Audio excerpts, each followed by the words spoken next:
हैदराबाद का नाम आते ही असदुद्दीन ओवैसी साहब आपके जहन में आ जाते हैं। वहाँ के सांसद हैं, एआईएम के अध्यक्ष हैं, चुनावी मैदान में हैं। लेकिन इस बार पहले के तमाम मौकों के अलावा ओवैसी साहब को जबरदस्त विरोध झेलना पड़ रहा है। और वो इसलिए क्योंकि इस बार चुनौती उनके लिए बहुत बड़ी हो गई। भारतीय जनता पार्टी ने डॉक्टर माधवी लता को यहां पर अपने उम्मीदवार के तौर पर उतारा और ये पहले दिन से अपने कैंपेन पे जबरदस्त तरीके से डटी हुई है। तो हैदराबाद में अभी तक ऐसा लग रहा था कि सिर्फ बीजेपी और एमआईएम के बीच में मुकाबला होने वाला है, क्योंकि कांग्रेस ने एक तरह से स्पष्ट कर दिया था कि वो ओवैसी के खिलाफ अपना प्रत्याशी नहीं उतारने जा रही। यह खबर हमने आपके सामने मिस्टर एनालाइजर में चलाई भी थी। लेकिन जबरदस्त प्रेशर पड़ा कांग्रेस पार्टी पर, क्योंकि अगर आप ओवैसी को अपने साथ रखेंगे तो फिर आप एमआईएम को बीजेपी की बी टीम कैसे कह सकते हैं। अब इससे बचने के लिए कांग्रेस ने इस बार अपना उम्मीदवार असदुद्दीन ओवैसी के सामने खड़ा कर दिया है। अब असदुद्दीन ओवैसी के सामने बहुत ही जबरदस्त मुकाबला है। कांग्रेस का उम्मीदवार भी है, माधवी लता जी भी हैं और ओवैसी साहब भी हैं, यानी कि त्रिकोणीय मुकाबला है और वोट बटेगा। अब इसमें कौन किसका वोट कटवा होगा, यह समझने वाली बात है। इस बीच में एक और खबर आई जिसने ओवैसी साहब की मुश्किलें और बढ़ा दी। मतदाता सूची में से चुनाव आयोग ने 5,41,000 मतदाताओं के नाम गायब कर दिए। नहीं, चुनाव आयोग ने कुछ ऐसे अन्य कोई काम नहीं किया, बहुत ही लॉजिकल काम किया है। 15 विधानसभा क्षेत्रों से इन मतदाताओं के नाम मतदाता सूची से हटाए गए, क्योंकि इनमें से बहुत ऐसे लोग थे जिनकी मृत्यु हो गई थी। ऐसे लोगों की संख्या 47,141 है।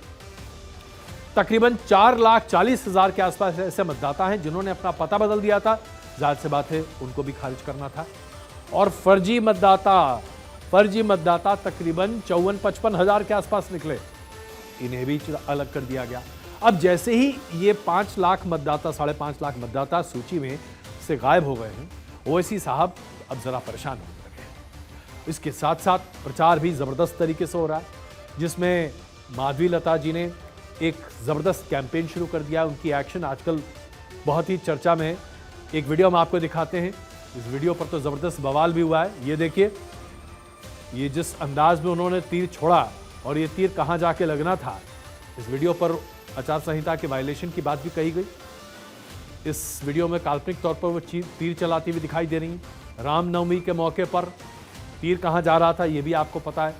तो जाहिर सी बात है इस पर कैंपेन जबरदस्त हुआ और हिंदू मतदाताओं के बीच में एक अलग जोश भी दिखाई दे रहा है। इसके साथ साथ माधवी लता का एक और वीडियो सोशल मीडिया पर बहुत वायरल है। हम आपको ये वीडियो दिखा रहे हैं, देखिए जरा। उसके पहले ये देखिए, हमने आपको दिखाया ओवैसी साहब पतंग उड़ा रहे थे कि भारतीय जनता पार्टी के उम्मीदवार जो हैं वो पतंगे उड़ा रही हैं।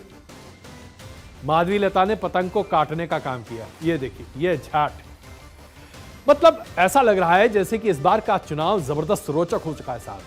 इशारे बता रहे हैं कि कौन किसको कहां कैसे काटता हुआ दिखाई दे रहा है। और हैदराबाद की सीट को लेकर इस तरह का उत्साह कम से कम बीते 3-4 लोकसभा के चुनाव में हुआ ही नहीं। और वो इसलिए क्योंकि हैदराबाद की सीट हमेशा ओवैसी परिवार के गढ़ के तौर पर मानी जाती रही। 1984 से ओवैसी परिवार इस सीट पर जीतता चला आ रहा है।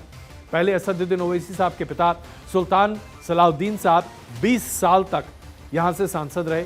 उसके बाद असदुद्दीन ओवैसी साहब यहां से सांसद बनने लगे और अब भारतीय जनता पार्टी ने इस बार एक बड़ी चुनौती के तौर पर माधवी लता को उतारा है, जो कि पढ़ी लिखी हैं, समझदार हैं, लैपटॉप लेकर पीपीटी प्रेजेंटेशंस अपने तमाम इंटरव्यूज में रखती हैं और उसके साथ साथ तीर कमान भी चलाती हैं।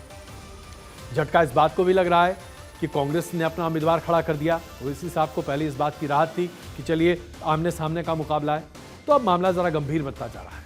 लेकिन इससे एक बड़ी बात निकलेगी साहब, खुदा ना खास्ता अगर हैदराबाद में कुछ ऐसा हुआ जिससे एमआईएम के मुखिया को एक अप्रत्याशित नतीजा देखना पड़ा, तो इसका असर एमआईएम पर पूरे देश भर में पड़ेगा।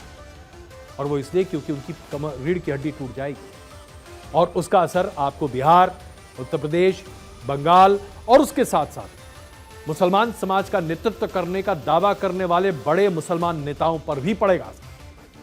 इसलिए स्पेस को, यानी कि मिस्टर एनालाइजर स्पेस को देखते रहिए। अब आपके सामने इसके डिटेल्स लाकर रखेंगे।